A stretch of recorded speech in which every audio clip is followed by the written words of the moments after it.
اللہ تعالیٰ بندوں کو آزماتا ہے، پرکھ کرتا ہے، امتحان لیتا ہے، طرح طرح کی نعمتوں سے اسے مالا مال کرتا ہے، کاروبار وسیع ہو جاتا ہے، اس کے لیے دولت کے انبار لگ جاتے ہیں، دنیاوی مال و اسباب اس کے لیے جمع ہو جاتا ہے، منصب ملتا ہے، عہدہ ملتا ہے، اقتدار ملتا ہے، شان و شوکت ملتی ہے، لوگوں کے دلوں میں اس کا گھر بنتا ہے، تو اس کے ذہن میں یہ بات آتی ہے کہ میرے رب نے مجھے جو عزت دی ہے میں اس کا استحقاق رکھتا تھا، اور میں اگر اس لائق نہ ہوتا تو مجھے کیوں نوازا جاتا، تو گویا میرا رب میرے اوپر راضی ہے۔ اور پھر جب محفل نعت میں مہمان خصوصی بھی بن گئے تو پھر تو ان کے نفس کو اور تسکین مل گئی۔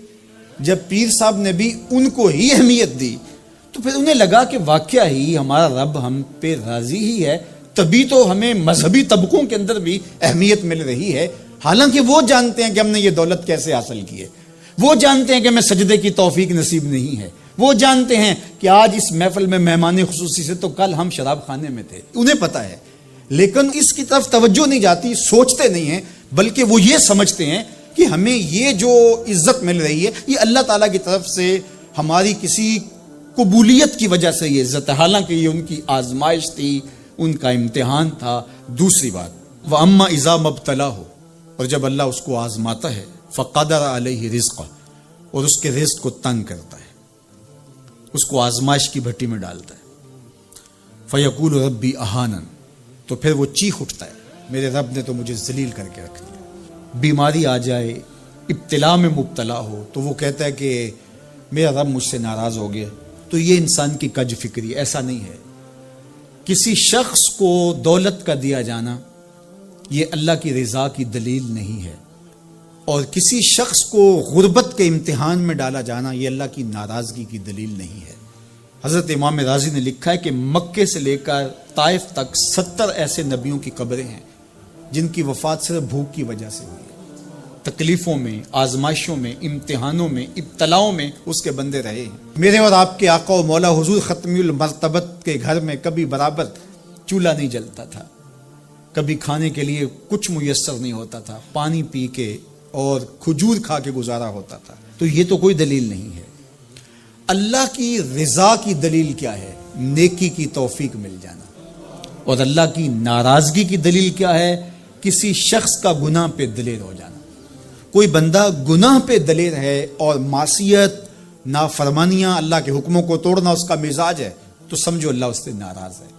اور اگر کسی کو اللہ نے سجدے کی توفیق دی ہے، کسی کو اللہ میں اپنے راستے میں خلوص کے ساتھ خرچ کرنے کی توفیقات عطا کی ہیں، حلال حرام کی تمیز اس کو عطا کر دی گئی ہے، تو پھر سمجھ لو کہ اللہ اس پہ راضی ہے۔ باقی رہی بات کہ کسی کو دولت کا زیادہ دیا جانا، کسی کو کم دیا جانا، تو یہ آزمائش ہے۔ اب جو اہل ایمان ہیں، اللہ کے بندے ہیں، وہ کیا کرتے ہیں؟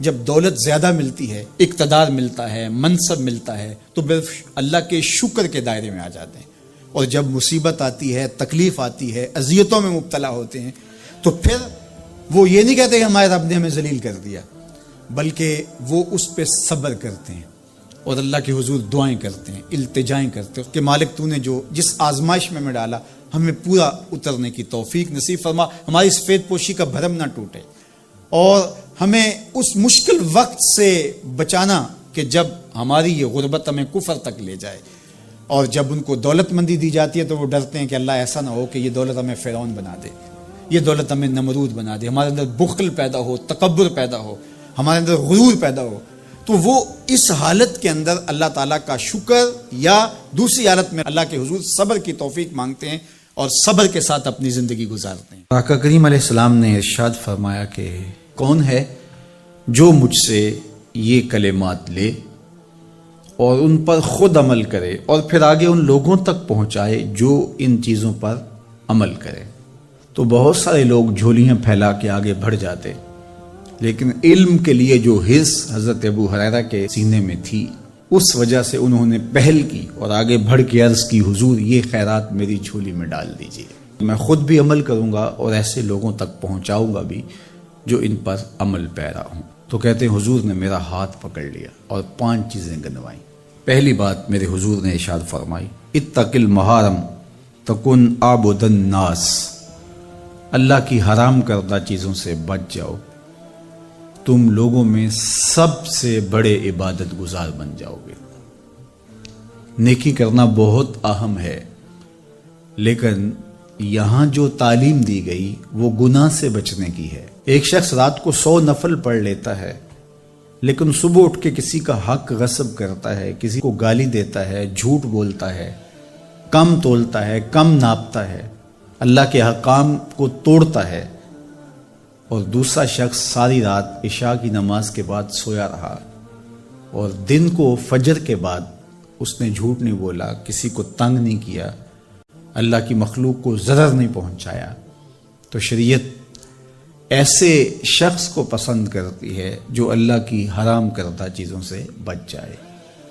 نیکی کی توفیق مل جائے، نفلی عبادات میسر آ جائیں تو بڑی بات ہے، لیکن اس سے بڑی بات یہ ہے کہ اللہ کی حرام کردہ چیزوں سے بچا جائے۔ دوسری بات ارشاد کی، وَرْضَ بِمَا قَسَمَ اللَّهُ لَكَ تَكُنْ أَغْنَى النَّاسِ، اللہ کی تقسیم پہ راضی ہو جا، لوگوں میں سب سے بڑا غنی تو ہوگا۔ دولت کی کثرت سے بندہ غنی نہیں بنتا، کتنے دولت مند ہیں، نفس کی کمینگی ہی ختم نہیں ہوتی۔ تو غنی اس وقت بندہ بنے گا جب اللہ کی تقسیم پہ راضی ہو گیا، اللہ نے جس حالت پہ رکھا اس حالت پہ خوش ہے کہ میرے مالک نے مجھے جو دے دیا یہ میرے لیے اس نے مناسب جانا، تو بس میں اس پہ راضی ہوں، میں اس پہ خوش ہوں۔ اور اگر انسان یہ نہیں چاہتا اور نہیں کرتا تو جہاں بھی ہوگا وہ مطمئن نہیں ہوگا۔ پھر ارشاد فرمایا، وَأَحْسِنْ إِلَىٰ جَارِكَ تَكُنْ مُؤْمِنًا، اپنے ہمسائے کے ساتھ سلوک اچھا کر تو کامل مومن ہو جائے گا۔ جو آپ کا ہم سایہ ہے تو آپ کا سایہ شفقت کا اس پر پڑنا چاہیے۔ آپ کا ہم سایہ آپ کی طرف سے سخت دھوپ میں اذیت گوارا نہ کرے، بلکہ آپ کے ہم سائے کے آپ ہم سائے ہی قرار پائیں، تو آپ کے ایمان کی کسوٹی یہ ہے، آپ کے مومن ہونے کا معیار یہ قرار دیا گیا کہ آپ اپنے ہمسایوں کے ساتھ کیسے ہو۔ چوتھی چیز، وَأَحِبَّ لِلنَّاسِ مَا تُحِبُّ لِنَفْسِكَ تَكُنْ مُسْلِمًا، اگر تم کامل مسلمان بننا چاہتے ہو تو جو اپنے لیے پسند کرتے ہو تمام مخلوق کے لیے وہ پسند کرو۔ اب کوئی شخص یہ مزاج اپنی طبع میں راسخ کر لے تو معاشرے کے اندر شر، فساد، بدامنی، کسی کے حقوق کو غصب کرنا، کسی سے زیادتی کرنا، کسی کا برا چاہنا، سب کچھ ختم ہو جائے گا، اور یہ معاشرہ جنت نظیر بن جائے گا کہ جو ہم اپنے لیے پسند کرتے ہیں وہ ہم اپنے دوست کے لیے، بھائی کے لیے، ہمسائے کے لیے، عزیز کے لیے، رشتہ دار کے لیے پسند کریں۔ اور پانچویں بات، وَلَا تُكْثِرِ الضِّحْكَ فَإِنَّ كَثْرَةَ الضِّحْكِ تُمِيتُ الْقَلْبَ، ابو ہریرہ زیادہ ہنسا نہ کرو، زیادہ ہنسنے سے دل مر جاتا ہے۔ مسکرانا تو سنت ہے، مسکرانا حضور کی عادت تھی، جس کی تسکین سے روتے ہوئے ہنس پڑیں، اس تبسم کی عادت پہ لاکھوں سلام۔ مسکرانے کے بعد اگلا مرحلہ دہک کا آتا ہے، لیکن دہک کبھی کبھی حضور سے صادر ہوا، اور کہا یہ حضور علیہ السلام سے صادر نہیں ہوا، تو کہے سے منع کر دیا گیا۔ دہک کبھی کبھی ہو اور تبسم آپ کی زندگی میں شامل ہو۔ اللہ اس حدیث پاک کا نور ہماری روحوں میں اتار دے اور ہمارے باطن میں چراغاں کرے۔ کرونا وائرس کی وجہ سے پورے ملک کے اندر لاک ڈاؤن ہے، تو اس موقع سے بھرپور فائدہ حاصل کر کے ہمیں ذکر و فکر کی طرف آنا چاہیے۔ قرآن مجید کی تلاوت، کثرت نوافل، قضا شدہ نمازوں کی ادائیگی اور دیگر امور خیر بجا لانے چاہیے۔ اپنے ماں باپ کی صحبت میں بیٹھنا چاہیے، ان کی دعائیں لینی چاہیے، اپنے بچوں کے پاس بیٹھیں، اور بہت سارے اور امور جو ہم اپنی مصروفیات کے باعث پورے نہیں کر پاتے، تو یہ موقع ہے ان کو پورا کرنے کا۔ لیکن اس موقع سے ناجائز فائدہ حاصل کرتے ہوئے بہت سارے لوگ اپنے مکانوں کی چھتوں پہ دھاتی تاروں کے ذریعے پتنگیں اڑانے کے شغل میں مصروف ہیں، تو اس شغل سے خدا را باز آئیے یہ موقع ایک دوسرے کی مدد کرنے کا ہے، نصرت اور اعانت کرنے کا ہے، نہ یہ کہ مکانوں کی چھتوں پہ کھڑے ہو کے آپ خونی کھیل کھیلیں اور دھاتی ڈور کے ذریعے سے لوگوں کے گلے کٹیں اور لوگوں کو نقصان ہو۔ تو اس سے خدا را ہمیں خود بھی باز آنا چاہیے اور اپنے بچوں کو بھی اس سے روکنا چاہیے، ان کی حوصلہ شکنی کرنی چاہیے۔ ویسے بھی علماء نے کہا کہ یہ جو پتنگ کٹتی ہے تو بچے اس کو لوٹنے کے لیے دوڑتے ہیں اس کے پیچھے۔ تو عمومی طور پہ ہمارے ہاں یہ کہا بھی جاتا ہے کہ میں پتنگیں لوٹ رہا ہوں یا لوٹ کے لایا ہوں، تو شرعاً وہ اس کی ملک نہیں تھی تو وہ کیسے اس کو اپنے پاس رکھ سکتا ہے؟ تو یہ ایسا گناہ ہے جس کو گناہ نہیں سمجھا جاتا، اور بچپن میں معصوم ذہن پر لوٹ مار کا تصور اس سے ابھرتا ہے، اور آج وہ پتنگ لوٹ کے لایا ہے تو کل بڑا ہو کے بڑا لٹیرا بنے گا۔ تو یہ ماں باپ کو سوچنا چاہیے کہ پتنگ لوٹنے کا عمل لوٹنے کی ایک مشق ہے، اور بچہ اس کو کوئی برائی نہیں سمجھ رہا اور اس کو گناہ نہیں سمجھ رہا، حالانکہ یہ مال لکتا ہے۔ اور اگر کسی نے پتنگ لوٹ لی یا ڈور لوٹ لی تو ہمارے فقہا نے لکھا ہے کہ 6 ماہ تک اس کا اعلان کرے، مالک کے نہ ملنے کی صورت کے اندر اس کو صدقہ کرے، وہ خود پھر بھی نہیں رکھ سکتا ہے چونکہ یہ مال لکتا کے حکم کے اندر ہے۔ تو عمومی طور پہ ہم بچے کو بھی شاباش دیتے ہیں، اس کو بڑا دلیر قرار دیتے ہیں کہ اس نے اتنی پتنگیں لوٹی، آج اس کا یہ کمال ہے۔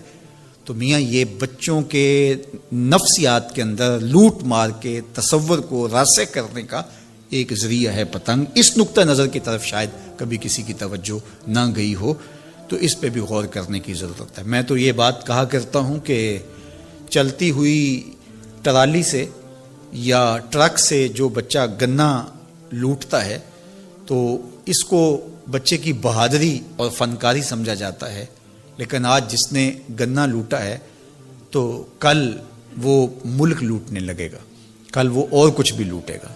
تو یہ چونکہ جب برائیاں شروع ہوتی ہیں تو بڑے پیمانے سے شروع نہیں ہوتی، چھوٹے پیمانے سے شروع ہوتی ہیں۔ تو پتنگ لوٹنے کا تصور لوٹ مار کی طرف لے جانے والا ہے، اور دوسرا یہ قاتل ڈور کتنے لوگوں کی زندگی کا چراغ بجھا دیتی ہے، اور کیا گزرتی ہے ان ماں باپ کے اوپر جن کا لخت جگر، جن کا بیٹا ان کے ہاتھوں کے اندر دم توڑ جاتا ہے اور گلا کٹ گیا ایک ڈور سے۔ اور ایسے واقعات ہم کتنے سنتے ہیں۔ تو میں گزارش کروں گا کہ اس خونی کھیل سے باز رہا جائے۔ اخلاقیات بھی اجازت نہیں دیتے، ہمارا ملکی قانون بھی اس کی اجازت نہیں دیتا، اور پنجاب پولیس بھی اس پر ایکشن کر رہی ہے۔ ان کے ساتھ تعاون کیجئے اور اپنے گرد و پیش کے ماحول کی انہیں خبر بھی کیجئے، خود بھی بچیے، اپنی اولادوں کو، بچوں کو بھی اس سے محفوظ رکھیے۔ اللہ آپ کی حفاظت کرے۔ والسلام علیکم ورحمۃ اللہ وبرکاتہ۔ قرآن مجید کا اسلوب بیان دیکھیے کتنا دل آویز اور خوبصورت، اور مذہب اسلام کی خوبصورتی دیکھیے۔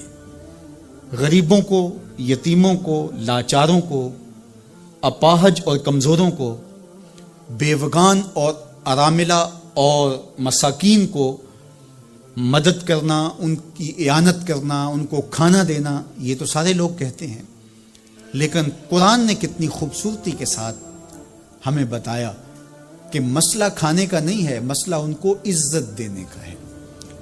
اگر تم ان کو کھانا دیتے ہو اور تذلیل بھی کرتے ہو تو تم اللہ کی رضا کبھی نہیں پا سکتے۔ اللہ کی رضا تمہیں تب نصیب ہوگی جب تم ان کی عزت نفس کا خیال رکھو گے، ان کی تذلیل نہیں کرو گے۔ تم ان کی تصویریں سوشل میڈیا پہ اور اخباروں پہ ڈال کر کے ان کی تذلیل کا سبب اور ذریعہ نہیں بنو گے، تو پھر تمہارا رب تم سے راضی ہے۔ تو بات کھانا دینے کی نہیں ہے، قرآن کہتا ہے تم ان کی خدمت کرو، ان کو کھانا کھلاؤ، لیکن اس چیز کا تمہیں پہلے خیال ہونا چاہیے کہ تم ان کی عزت نفس کو مجروح نہ ہونے دینا۔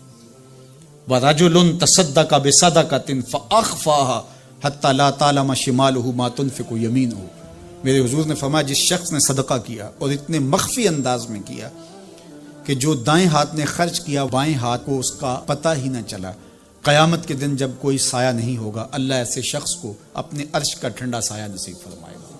کتنی بڑی بات ہے۔ قرآن نے ہمیں سرًا و اعلانیہ دونوں طریقے بتائے ہیں۔ اعلانیہ بھی خرچ کر سکتے ہو، مخفی بھی خرچ کر سکتے ہو۔ لیکن اعلانیہ خرچ تم تب کرو گے جب کسی کی عزت نفس کا مسئلہ نہیں ہوگا. آپ مسجد کے لیے فنڈ مانگ رہے ہیں، کوئی بات نہیں، یہاں تو کوئی ایسا شخص نہیں ہے، لیکن کسی ایک شخص کو دے رہے ہیں تو پھر آپ کو اس بات کا خیال کرنا ہوگا. اس وقت پھر مخفی کرنا تمہارے لیے ضروری ہے. اسی طرح اگر تم ترغیب کے لیے کر رہے ہو تو کوئی بات نہیں ہے، لیکن اس میں بھی تم یہ خیال رکھو کہ ترغیب میں بھی کسی کا دل نہ دکھنے پائے، کسی کی تصویر نہ آنے پائے. ترغیب دلانے کے بہت سارے طریقے ہیں، لیکن ترغیب دلانے سے قبل اپنے دل سے سوال کر لو ترغیب کے پیچھے چھپی ہوئی کہیں ریاکاری تو نہیں ہے. چونکہ ریاکاری جو ہے یہ کالے پتھر پر کالے رنگ کی چونٹی چلے تو اس کی چال سے بھی زیادہ باریک ہے. تو یہ بڑی باریک چال ہے. تو بعض کا بندہ کہتا ہے میں تو ترغیب کے لیے کر رہا ہوں، لیکن اس کے پیچھے اس کا نفس کھڑا ہوتا ہے اور اس کے نفس پہ یہ شاک ہوتا ہے کہ وہ بغیر تشہیر کے کرے، تو وہ ترغیب کا نام لے کے اپنی اس ریاکاری کے اوپر ترغیب کا پردہ ڈالنا چاہتا ہے، لیکن ہوتی ریاکاری ہی ہے. تو یہ اپنے آپ سے پوچھے. بندے کو پتا ہوتا ہے کہ میں کہاں کھڑا ہوں. اقبال نے کہا تھا کہ ملا سے نہ پوچھ اپنے دل سے پوچھ. تو بندے کو پتا ہوتا ہے کہ یہ ترغیب ہے یا اس کے پیچھے چھپی ہوئی ریاکاری ہے، اور ریاکاری تھوڑی سی بھی اللہ کو قابل قبول نہیں ہے. حضرت ابو امامہ الباہلی رضی اللہ تعالیٰ عنہ فرماتے ہیں کہ میں نے حضور سے پوچھا کہ ایک شخص جہاد کرتا ہے اور اپنی جان وار دیتا ہے اور اس کا مقصد اللہ کے دین کو سر بلند کرنا ہے، لیکن اس کے ذہن میں یہ بھی ہے کہ چلو میری بہادری کے جھنڈے بھی لگ جائیں گے، تو کیا اس کو اس عمل کا صلہ ملے گا؟ تو میرے حضور نے ارشاد فرمایا فلا شیء لہ، اسے کوئی اجر نہیں ملے گا. اللہ صرف اسی عمل کو قبول کرتا جو محض اس کے لیے کیا جائے. تیرے عمل میں اخلاص ہو تو اس کا اجر کچھ اور ہے. حور و خیام سے گزر، بادہ و جام سے گزر. جو محض اس کی رضا کے لیے عمل کیا جائے وہی عمل ہے. حضرت معاذ بن جبل رضی اللہ تعالیٰ عنہ حضور کے روضہ انور کے پاس بیٹھ کے رو رہے تھے. حضرت عمر گزرے تو رک گئے. کہا معاذ رو رہے ہو؟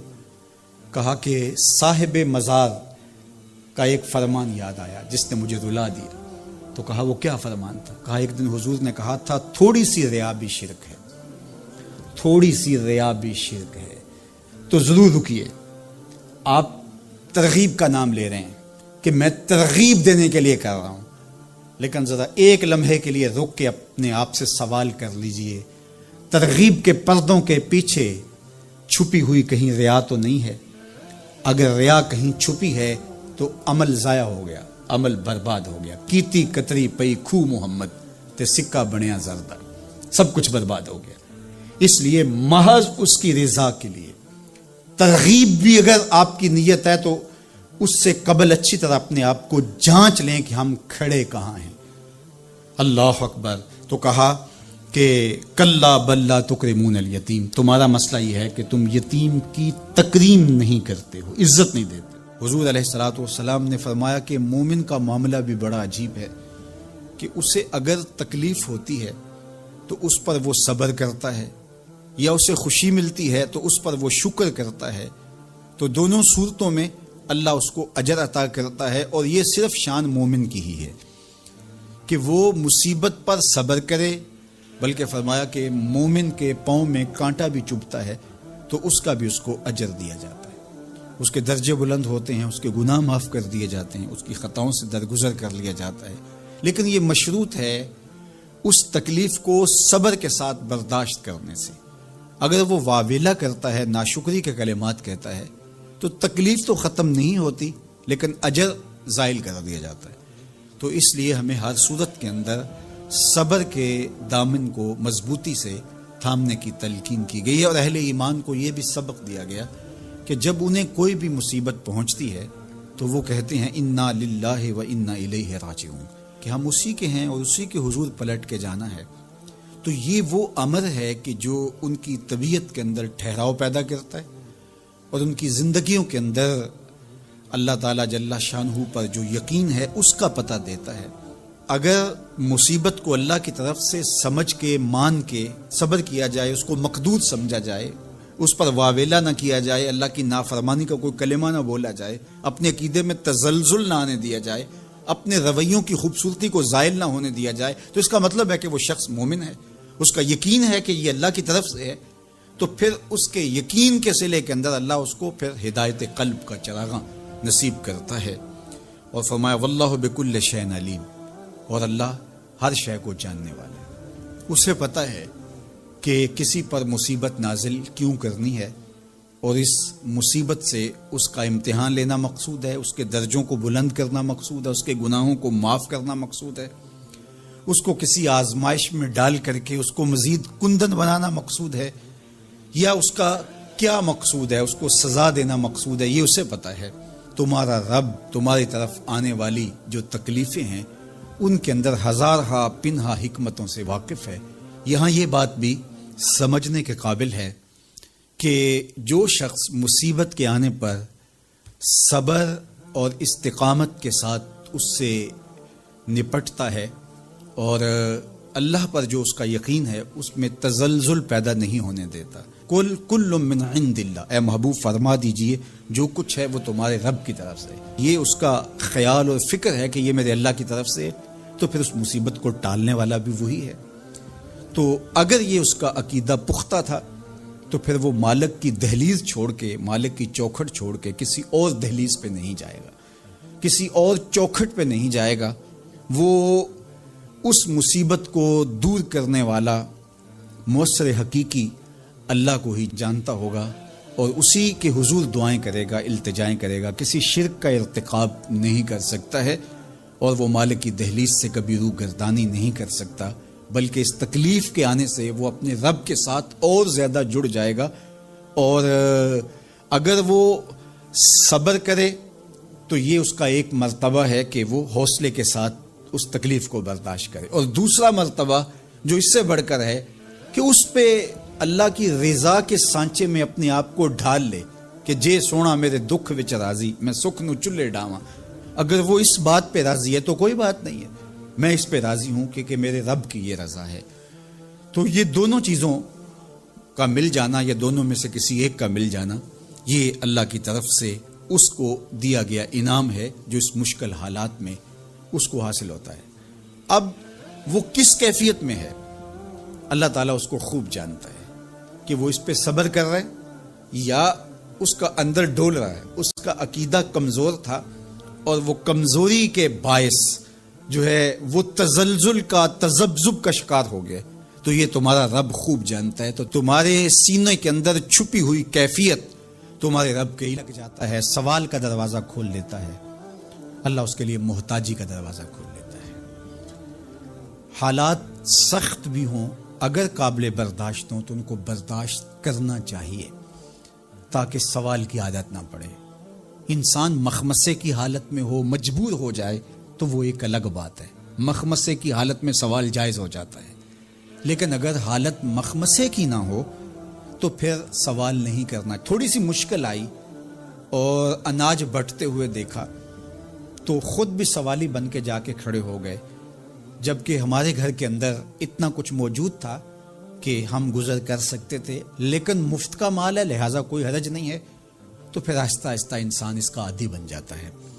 اللہ اس وقت سے بچائے کہ ہم محتاج ہوں اور ہمیں عملاً اس جگہ پہ آنا پڑے، اللہ سب کو محفوظ فرمائے۔ لیکن اگر حالات کچھ تلخ بھی ہوں تو پھر بھی اگر آپ دیکھیں اپنے آپ کو کہ کیا ہم ایسی جگہ پہ تو نہیں ہیں کہ ہم سوال کرنے جائیں، تو باہر ایک ماحول دیکھ کر کے تو لپک پڑنا، تو اس سے آپ کی طبع کے اندر سوال کی عادت پیدا ہوگی، تو اس لیے جو مانگنا شروع کر دیتا ہے پھر اس کے لیے محتاجی کا دروازہ بند نہیں ہوتا، الا یہ کہ کوئی سخت مجبور ہو جائے تو شریعت اس کو اس کی اجازت دیتی ہے۔ تیسری بات میرے اور آپ کے آقا و مولا نے جو قسم کر کے کہی، ما نقص مال عبد من صدقہ، کہ صدقے سے بندے کا مال کم نہیں ہوتا۔ آپ کا اکاؤنٹنٹ کہتا ہے کہ اگر اتنے پیسے اتنوں سے نکال دیے گئے تو باقی اتنے بچیں گے، کیلکولیٹر کا حساب بھی یہی ہے، لیکن میرے محبوب فرماتے ہیں کہ میں ضمانت دیتا ہوں کہ صدقے سے مال کم نہیں ہوتا، تو اس لیے تم راہ خدا میں خرچ کرو گے تو میرا رب کہہ رہا ہے خیر لانفسکم، یہ تمہارے لیے بہتر ہے، تمہیں لگتا ہے کہ اتنے کم ہو جائیں گے لیکن ایسا نہیں ہے، تمہارا مال صدقے سے گھٹتا نہیں ہے، صدقے سے تمہارا مال بڑھتا ہے، اور اللہ تعالیٰ جل شانہ ایک کا 10 گنا عطا کرتا ہے، 70 گنا عطا کرتا ہے، 700 گنا عطا کرتا ہے۔ فرمایا اللہ چاہے تو اس سے بھی زیادہ عطا کر دے۔ اور پھر فرمایا ان تقرضوا اللہ قرضا حسنا یضاعفہ لکم، اگر تم اللہ کی راہ میں قرض حسنہ دو تو وہ دگنا کر کے دے گا۔ اچھا، یہ کیسا اللہ کا انداز بیاں ہے کہ خود مال دے کے خود کہہ رہا ہے مجھے قرضہ دو، اور پھر خود کہتا ہے میں دگنا دوں گا۔ دیا ہوا کس نے ہے؟ اسی نے، اور کہتا ہے کہ جو میں نے تمہیں دیا ہے اس سے مجھے دو، اور میں پھر اس کو اپنے دیے ہوئے مال سے دیے گئے مال کو دگنا کر کے تمہیں لوٹاؤں گا۔ اللہ اکبر۔ اور پھر فرمایا وَيَغْفِرْ لَكُمْ، اور تمہیں بخش بھی دوں گا۔ واللہ شکور حلیم، وہ شکر گزار بھی ہے اور حلم والا بھی ہے۔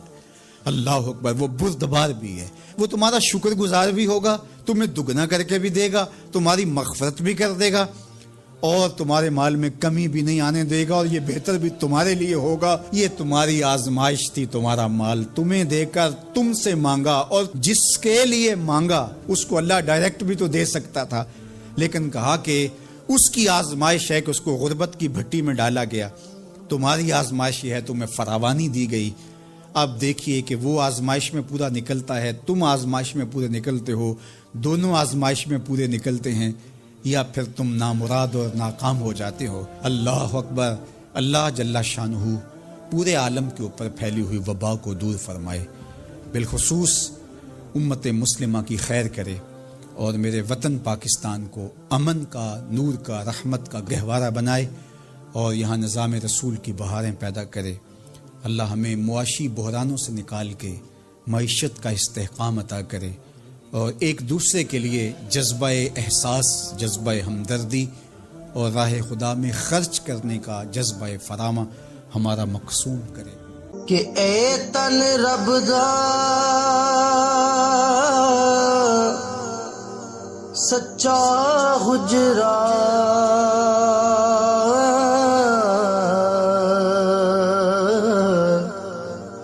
تے کھڑیا باغ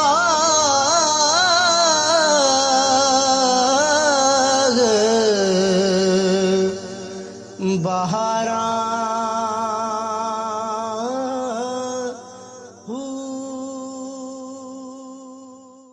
اس ویڈیو کو لائک کریں اور ہمارے چینل کو سبسکرائب کریں تاکہ مولانا ثاقب رضا مصطفیٰ کے نئے آنے والے بیان آپ تک پہنچ سکیں۔ شکریہ۔